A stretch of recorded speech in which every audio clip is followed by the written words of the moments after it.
Bonjour Alexis Poulain. Bonjour. Bon, c'est l'heure de faire un petit peu le bilan de cette année 2022, bilan politique. Quel bilan justement vous tirez de cette année, Alexis Poulain? Un bilan, d'une année, chaotique, je pense une année de rupture. On a vu des événements majeurs internationaux qui vont marquer l'histoire. L'invasion, de l'Ukraine par la Russie qui a totalement changé les équilibres internationaux. Ensuite, ça a évidemment bouleversé l'élection, présidentielle française et Emmanuel Macron a été réélu. Un deuxième mandat avec, lequel, il veut porter des réformes, qui sont difficiles socialement, la réforme des retraites. Donc on va voir, ce qui va se passer en début d'année prochaine.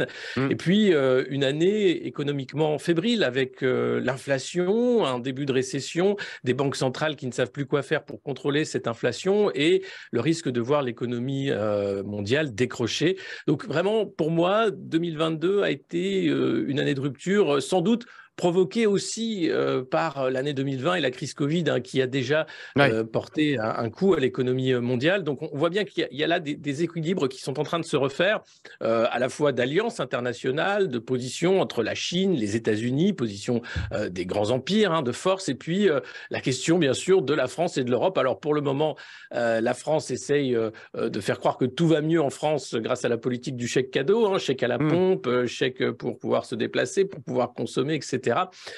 Mais on voit bien que l'année 2023 sera difficile de l'avis de l'INSEE comme de l'exécutif. Donc il y aura beaucoup à dire. Donc pour moi, voilà, c'est vraiment une année historique 2022 qui marque, je pense, le début, l'entrée dans le dur du 21e siècle, puisque vous savez, un siècle, ça commence, mais ça met du temps à démarrer. C'est un peu Ouais, comme un ouais. diesel. Mmh, Et là, on est en plein dedans, je crois. mmh. Voilà. Donc année de rupture, ça veut dire que potentiellement l'année prochaine peut être une année de nouvel équilibre d'une certaine manière?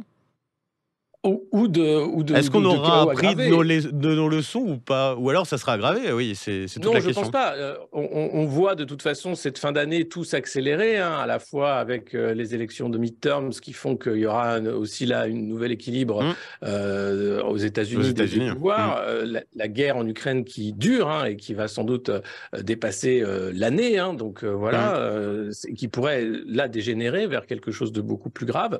Et puis sur l'inflation, on voit bien qu'il y aura très peu de moyens d'action en réalité. Donc ce qu'on risque de voir en 2023, c'est l'accélération encore de ces déséquilibres plutôt qu'une reprise de pied et d'équilibre. Donc voilà, et en plus, voilà, vous le savez, nous ne sommes pas champions du monde de football, donc rien pour se consoler, si ce n'est d'essayer de se souhaiter quand même une bonne année 2023. Ouais. Parce que Mais non, voilà, mais oui, c'est le médecin de notre morale, voilà, vous nous aidez voilà, non, mais, à les améliorer amis, la notre famille, c'est morale. aussi un temps de l'année où on va prendre soin de Mais soi, oui, voilà. avec nos proches, forcément, c'est le plus important. Merci beaucoup, Alexis Poulain. Bonne Merci. fête à vous.